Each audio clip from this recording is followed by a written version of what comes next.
as a novelist who, of course, has read a lot over the years, it always makes me laugh whenever gamers try and tell you that The Witcher 3, Cyberpunk 2077, or Red Dead Redemption 1 or 2 have good storylines. Because you just know that these people have never picked up a book in their life. You know, to them, like seeing John Marston, stride out and get shot while his family flees is some like riveting piece of storytelling when in actuality it's like the most generic thing imaginable, okay? Like there's nothing unique, creative, fresh, or exciting about any of these games, okay? They're all knockoffs of like far superior literary works. Okay, games will never be able to compete with novels on a storytelling front. And that's very obvious simply by just looking at like the credentials of people who write for games, okay? Like there's a reason Amy Hennig is not known as a novelist, okay? By the way, all of Amy Hennig's games are trash. Like there's a reason why gaming just has this like reputation for not being particularly story focused, because that's not the point.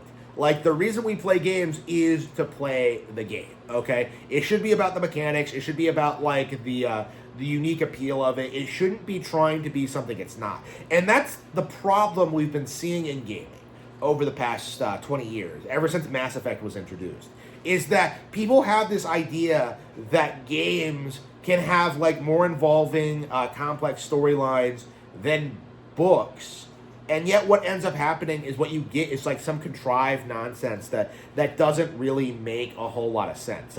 Case in point, Mass Effect, right? What was one of the selling points of Mass Effect? Like, oh, you can make your own decisions. You can be a renegade or a paragon. And what does that result in? Like the same exact things. Maybe you get one or two different lines of dialogue, but like the entire mythology of the franchise that like all of your decisions matter, like none of that was true, and it was all just a giant marketing ploy, okay?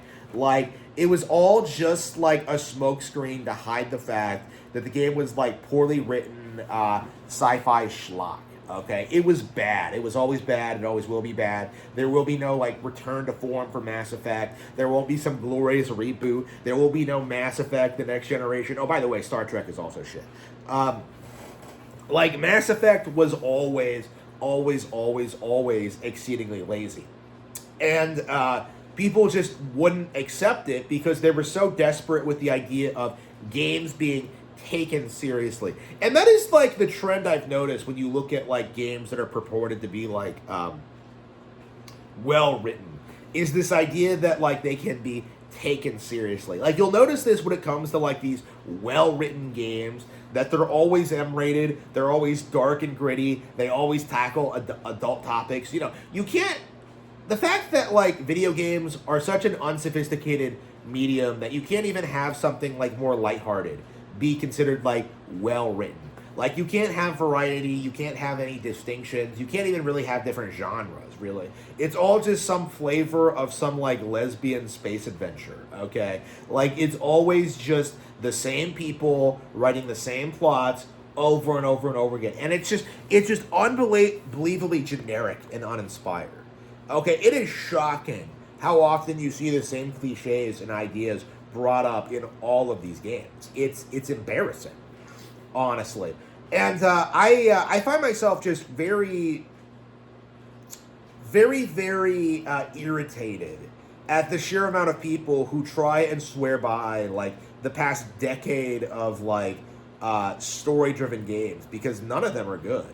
Like, all of them really struggle with just, like, not being engaging games, not being well-written, not being interesting, not being, like, fun, original, exciting, like, titles. They're all just, like, unbelievably generic to try to get people to, like, buy into their nonsense.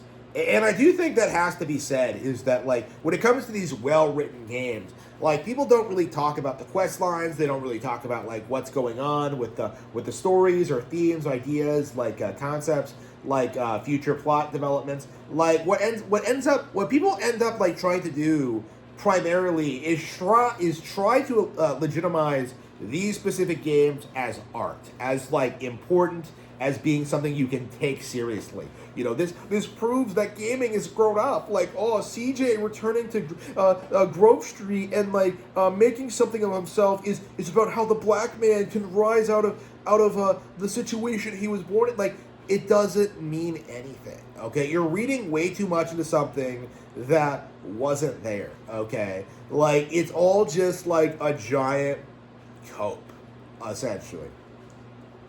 And this is kind of my problem when it comes to like these kind of discussions, when it comes to like games as art, when it comes to like the Western video game industry as a whole. They're not interested in creating like new interesting video games. Like, they're interested in like winning the respect and admiration of like Hollywood.